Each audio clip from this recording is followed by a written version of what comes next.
मेरा नाम मोहम्मद जाबिर है। मैं यहाँ महू की शहर जामा मस्जिद में, महू शहर की जामा मस्जिद में इमाम हूँ। जी बताएं। मेरा नाम मोहम्मद जाबिर है। मैं महू शहर की जामा मस्जिद में इमाम हूँ।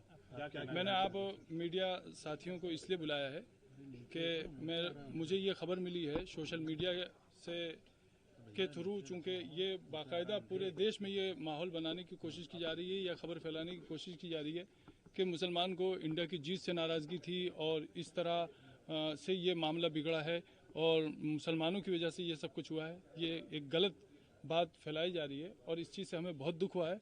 मुस्लिम कौम को या मुस्लिम समाज को इस तरह बदनाम करने की कोई ज़रूरत नहीं है। मुसलमान भी इसी देश के वासी हैं। ये परसेप्शन चूँकि देश में बहुत सारे लोगों ने पहले से ही बना रखा है कि मुसलमान जो है वो देश विरोधी हैं, और जबकि कहानी यहाँ पर जो शुरू हुई है वो इस तरह शुरू हुई है कि सबसे पहली चीज़ शासन प्रशासन से जिस तरह की चूक हुई है, उन चूकों के चलते यहाँ पर यह हादसा हुआ है।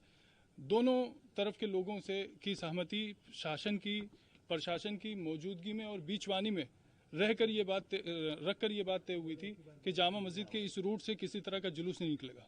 रात को जो जुलूस निकला उसकी पहली बात तो कोई परमिशन नहीं थी, उसकी कोई आगवानी करने वाला नहीं था। वो एक उपद्रवियों की भीड़ थी। वो इंडिया की जीत के नाम पर मस्जिदों और धर्म स्थलों के बाहर सिर्फ शोर शराबा करना और नारा करना उनका काम था। लोग नमाज से जब निकले हैं तो उस वक्त में ये भी हुआ है कि सुतली बम मस्जिद पर फेंका गया। अब इसका इंडिया की जीत से क्या लेना देना था?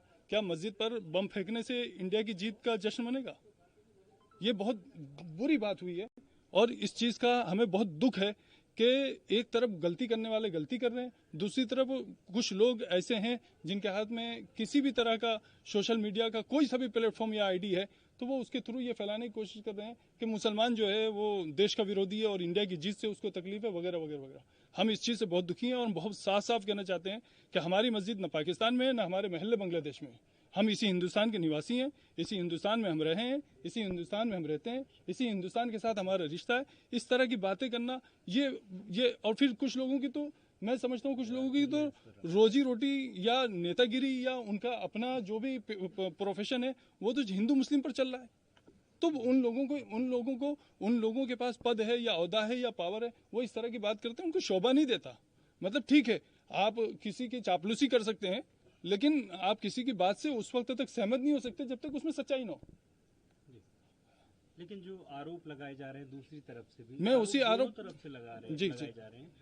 दूसरा पक्ष ये कह रहा है कि कोई पटाखा नहीं फोड़ा गया, दूसरा पक्ष ये भी कह रहा है कि जुलूस निकल रहा था, हमने भारत माता तक की जय के नारे लगाए, पीछे से पत्थरबाजी हुई। मस्जिद से हुआ ऐसा उनका कहना। इस प्रकार की वीडियो भी आ रही है कि मस्जिद से कुछ लोग निकल रहे हैं और एक नारे समझ गया, मैं आपकी बात समझ गया। अब मेरी बात को जरा ध्यान से सुनिए। यहाँ मस्जिदों में पत्थर के ढेर लगे हैं क्या? मैं मीडिया पर्सन से बहुत खुल के बात कहता हूँ, आप पूरी मस्जिद और इसके आसपास के सारे एरिया को छान मारिए, क्या यहाँ पर पत्थर जमा किए हुए थे? एक बात। दूसरी बात, मेरा बुनियादी सवाल यह है कि जिस एरिया से जुलूस नहीं निकलना प्रशासन की मौजूदगी में बीचवानी में रहकर दोनों पक्षों के बीच तय हो चुका था, उस वक्त में जुलूस का उसी रूट से निकलना, बगैर आगवानी करने वालों और उसके संयोजकों के बगैर निकलना, नारों के साथ निकलना, नमाज के वक्त में निकलना, क्या ये सब इस देश में मतलब पनपने की बातें हैं या महू में इस तरह सद्भावना पैदा होगी? क्या ये चीज़ ठीक हुई?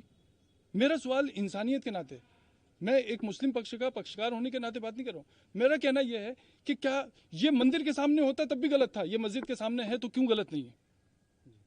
अगर ये मंदिर के सामने होता तो गलत था, तो ये मस्जिद के सामने है तो क्यों गलत नहीं है?